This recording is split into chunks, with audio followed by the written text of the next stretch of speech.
नमस्कार, आप देख रहे हैं न्यूज जब बोलेगा हिंदुस्तान और मैं हूं आपके साथ ज्योति कनौजिया। आइए नजर डालते हैं खबर की ओर। ड्राइवरों की हड़ताल से जहां सभी वाहनों के चक्का जाम है, तो वहीं इस समस्या से अब पेट्रोल धारक भी परेशान हैं। पूरे देश में हुई ड्राइवरों की हड़ताल पेट्रोल व अन्य खाने पीने वस्तुओं पर भी असर दिखाई देने लगा। उत्तर प्रदेश की राजधानी लखनऊ में जहां पेट्रोल की मारामारी है, तो वहीं अन्य जिलों में भी इसकी बड़ी कीमत हो गई है। देश भर के नागरिक जहां पेट्रोल डीजल के लिए पेट्रोल टंकियों पर लाइन लगाकर पेट्रोल ले रहे, तो वहीं ट्रक ड्राइवर भी अपनी शर्तों को मनवाने के लिए हड़ताल जारी रखी है। सीतापुर यूपी उत्तराखंड ट्रांसपोर्ट संचालक योगेश सिंह ने कहा कि हमारे चालक भाइयों के साथ अन्याय हो रहा और सरकार द्वारा बनाए गए यह कानून उनके हित में नहीं है। इससे ड्राइवर की कमर पूरी तरीके से टूट जाएगी और वह कभी भी ट्रक नहीं चलाएंगे। इसलिए सरकार को यह कानून वापस लेना ही होगा और जब तक कानून वापस नहीं होगा, हमारी यूनियन और हमारे लोगों की हड़ताल जारी रहेगी। आइए जानते हैं क्या है नया कानून और क्यों ड्राइवर है इतने क्रोधित, क्या है उनकी मांग। जब बोलेगा हिंदुस्तान के साथ ट्रक ड्राइवर। नमस्कार दोस्तों, मैं हूं राजा करण सिंह और आप देख रहे हैं न्यूज़ जब बोलेगा हिंदुस्तान।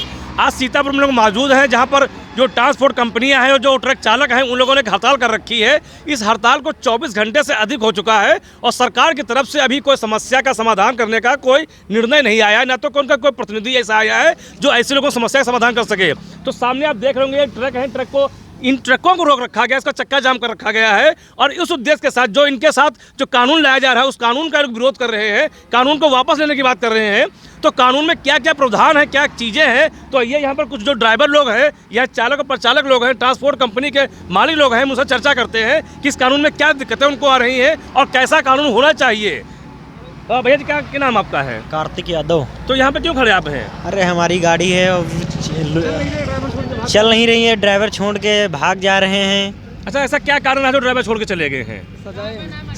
ये जो नया नियम है गलत है, सबसे बड़ी कारण है। तो ये कार्तिकेय जी हैं जिन्होंने कहा कि जो सरकार द्वारा कानून लाया जा रहा है ये गलत है। यदि इस प्रकार से करेंगे तो कोई भी ड्राइवर गाड़ी नहीं चलाएगा, वो अपनी चाबी अपने मोटर मालिक को सौंप करके चला जाएगा। मैं बीच में भैया जी और पूछते हैं, भैया जी क्या नाम आपका है?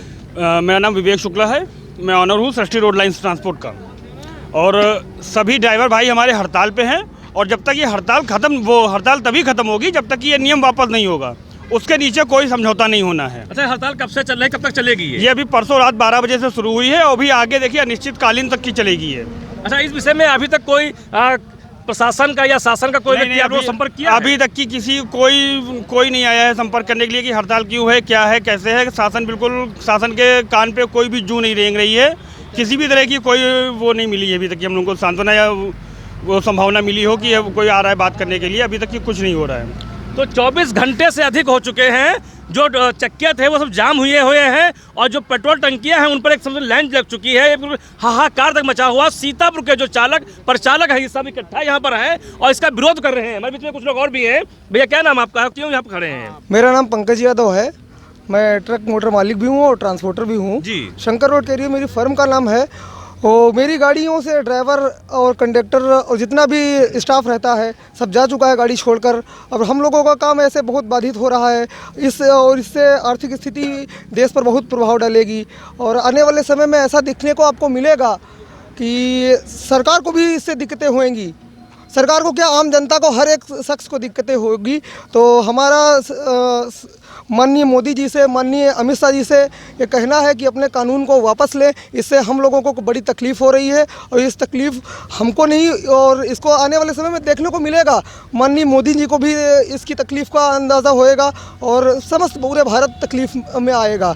बिल्कुल सही है कि यादव का कहना है कि अगर मोदी भी चलते चाहे अमित शाह जी भी चले, सबके साथ एक ड्राइवर होता है और ड्राइवरों की समस्या ये है, ड्राइवरों समस्या के लिए यहाँ पे लड़ाई लड़ी जा रही है। जब तक कानून नहीं हो जाएंगे तब तक लोग मांगेंगे नहीं। तो कब तक आपको ये क्या कानून की मांगे आपकी हैं जो समाधान हो सके? मेरी मांगे वही है, जैसा चल रहा था वैसे ही चलने दिया जाए। ऐसे देश अच्छी तरीके से चल रहा था, उसको कोई आपत्ति नहीं थी। बीच में ये कानून को लाकर कहीं ना कहीं ड्राइवर भाइयों के दिलों में बहुत गहरी ठेस पहुंचाई गई है। इसे ड्राइवर भाई, ट्रांसपोर्टर भाई और उनके साथ में जितना भी जुड़ा हुआ परिवार है बहुत परेशान है। और 4-5 दिनों से जब से ये नियम आया, उनके कानों में सूचना गई है, तब से उन लोगों के हृदय में काफ़ी ग्लानि हुई, काफ़ी ठेस पहुंचा है। बड़ी दर्द है, बड़ा तकलीफ़ है। इस दर्द और तकलीफ़ से निजात हमारे माननीय देश के मंत्री जी और प्रधानमंत्री जी, मुख्यमंत्री जी, परिवहन मंत्री जी जितने भी हैं उन पर विचार विमर्श करें और हम लोगों को पहले के तरीके से आज़ादी प्रदान करें। बिल्कुल राहत की लोग मांग कर रहे हैं कि जैसे पहले चल रहा था कानून, एक ड्राइवर के लिए सामान्य होना चाहिए, इस प्रकार से कर देना ड्राइवर को कुचल देने के बराबर ही माना जाता है। हमारे बीच में कुछ लोग और भी हैं। चाचा जी, कैसे आपको यहाँ आना हुआ? कैसे यहाँ पे खड़े हैं? कुछ तो यहाँ पे हड़ताल जो हुई है ड्राइवरों की, इस वजह से हम भी खड़े हैं। हम मोटर मालिक हैं, एक गाड़ी के ओनर भी हैं। हमारा जाहिर सी बात है कि मोटर मालिक है तो ड्राइवर आप रखे होंगे। जी, हमारा स्टाफ जा चुका है गाड़ी छोड़ के। उसका कहना है हमारी 12,000 रुपये सैलरी में हम 7 लाख 8 लाख कहाँ से जुर्माना देंगे, इसलिए वो चला गया छोड़ के। गाड़ी खड़ी, हम लोग बड़ा दिक्कत में हैं। अच्छा, कानूनी प्रक्रिया के तहत जो आप लोग इंश्योरेंस कराते हैं, इंश्योरेंस तो बीमा जो कंपनियां वो देती हैं, लेकिन उसके बावजूद भी 10 लाख उसके बावजूद 10 लाख रुपए कहाँ से कौन देगा? ड्राइवर न तो ड्राइवर दे पाएगा, ना हम लोग। इतनी कमाई है नहीं गाड़ियों में। क्या नाम आपका है? हमारा नाम मोहम्मद शोएब है। तो देखा, शोएब जी ने बिल्कुल स्पष्ट कहा है कि बीमा कंपनियों को हम अपनी गाड़ियों का इंश्योरेंस कराते हैं, उसके बावजूद भी हम अगर जुर्माना भरते हैं तो ये कौन सा कानून है? इस कानून से क्या ड्राइवर को लाभ मिलेगा, क्या मोटर मालिक को लाभ मिलेगा? हमारे बीच में जो यहाँ का नेतृत्व आज कर रहे हैं योगेंद्र सिंह साहब जी हमारे बीच में है, हम उनसे जानकारी करते हैं। हाँ, ट्रांसपोर्ट अध्यक्ष भी हैं। तो आदरणीय, मैं चैनल में बहुत स्वागत आपका है। जैसे कि यहाँ पर काफ़ी आप लोगों ने इकट्ठा कर रखा है, क्यों विरोध हो रहा है, क्या इसका विरोध हो रहा है, क्या इसका उद्देश्य है? इसमें विरोध की तो कोई, हम अपनी मांग कर रहे हैं विरोध को लेके।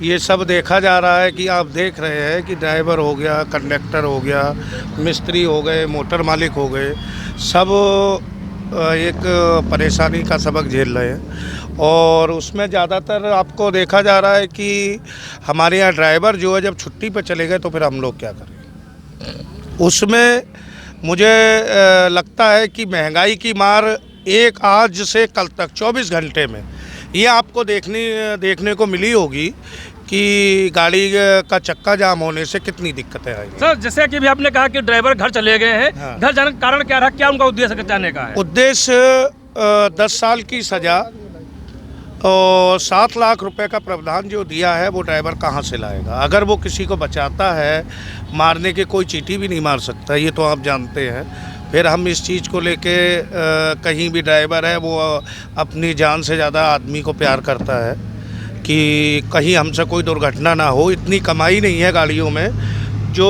आज के टाइम में ड्राइवर कहीं से देख पाए। रोजी रोटी चलानी मुश्किल पड़ रही है इनमें। इनकी 80-80 हज़ार रुपये की किस्तें हैं गाड़ियों की, और महंगाई की मार को झेलते हुए ड्राइवर कमा ही नहीं पा रहा, तो वो 7 लाख रुपए कहाँ से देगा? इसी पे वो स्ट्राइक चला गया है और उसको लेके हम लोग भी बहुत परेशान हैं। तो क्या मांगे आपकी हैं जो मेन मुद्दा है जिसको लेकर के आप लोग यहाँ पे प्रदर्शन कर रहे हैं? प्रदर्शन केवल ये है कि इस मांगों को वापस ले, इस काले कानून को वापस ले, और हमने जो भी नेतृत्व किया है वो माननीय योगी जी से किया है। उत्तर प्रदेश योगी जी के हाथ में है, उसका जैसा समाधान हो वो उसका निराकरण करें। यदि मान लिया जाए कि सरकार आपकी बात को नहीं मानती है, कानून वापस नहीं लेती है, तो ऐसे में अगला कदम आपका क्या होगा? कदम कोई नहीं, गाड़ियाँ खड़ी रहेंगी परमानेंट हमारी। जब स्टाफ नहीं आएगा, जब स्टाफ नहीं आएगा तो चलाएगा कौन? अब हम लोग जैसे ट्रांसपोर्टर हैं तो हम तो प्रार्थना कर सकते हैं। अच्छा, मिनिमम जो ये ड्राइवर लोग होते हैं इनकी सैलरी क्या होती है, क्या आप लोग देते हैं इनको? हम भाई सैलरी मान के चलिए, अगर आज के टाइम में ड्राइवर को रोटी खर्चा से मिला के आज के टाइम में 20,000 18,000, और डेली का एक ड्राइवर का 2 का जो खर्चा है वो रोड का 500 रुपये खर्चा है। अच्छा, मान लिया जाए जैसे कानून लागू हो जाता है, हाँ। और किसी प्रकार से दुर्घटना हो जाती है, ड्राइवर को जुर्माना दिया जाता है, 7 लाख दिया जाता है, हाँ। तो जैसे आप 15-20 हज़ार उसको दे रहे हो तो 7 लाख को रकम इकट्ठा कर पाएगा, दे पाएगा? नहीं साहब, गाड़ियों को अगर नहीं चला पाएंगे तो बड़ी बड़ी कंपनियां चलाएंगी, गरीब आदमी का रोजगार छीन लिया जाएगा। तो ये माना जाए कि जो गरीबों का रोजगार छीना जा रहा है इस कानून के तहत? जी। तो योगेंद्र साहब जी का बिल्कुल कहना है कि जो कानून लाया जा रहा है ये गरीबों को हटा करके कुछ लोग अन्य लोगों को देने के प्रयास में है, तो इसीलिए कानून लगाया जाता है कि जो गरीब लोग हैं वो गाड़ियां छोड़ दे, वो ना चलाएं, जिससे कंपनियों को ठेका दिया जाएगा, वो चला सकते हैं। हालांकि अभी इसका कोई ऐसा निर्देश को नहीं आया, लेकिन एक अनुमान लगाया जाए, कल्पना की जा रही है। कल्पना में यह भी कहा जाता है कि जो 5-7 हज़ार 10 हज़ार रुपये नौकरी करता है और उससे अगर किसी को कानूनवश दुर्घटना हो जाती है और 7 लाख वसूला जाएगा तो शायद उसका घर भी ना होगा 7 लाख का जिसमें वो रह रहा होगा, तो ऐसे में 7 लाख कहाँ से मुआवजा वो लोगों को दे पाएगा? बड़ा सवाल करता है यहाँ पर, बड़ा सवाल उठता है यहाँ पर है। सरकार को इस पर सोचना चाहिए और जो ड्राइवर लोग हैं इनके हित के विषय में सोचना चाहिए। इनके भी बीवी होते हैं, बच्चे होते हैं, परिवार होते हैं, कैसे परिवार को चलाते हैं, सड़क पर दुर्घटनाएं किस प्रकार से होती है, कैसे होती है, इसके विषय में सोचें और कैमरे लगा करके इस पर निगरानी करें। केवल कानून बना देने से काम नहीं चलता है, इस समस्या का समाधान भी करना सरकार की जिम्मेदारी नैतिक बनती है। अभी हम अगले वीडियो में मिलते हैं और लोगों से बात करते हैं, दिखाते हैं जो चल रहा है उसको आगे बताते हैं। और पूरे प्रदेश में ये जो चक्का जाम को लेकर के हाहाकार मचा हुआ है, इस समस्या का सरकार कब समाधान करती है, कब इस पर निर्णय लेती है, ये आने वाला वक्त बताएगा। तब तक के लिए बने रहे हमारे साथ और देखते रहे न्यूज़ जब बोलेगा हिंदुस्तान। इस खबर में बस इतना ही, बने रहे न्यूज़ जब बोलेगा हिंदुस्तान के साथ।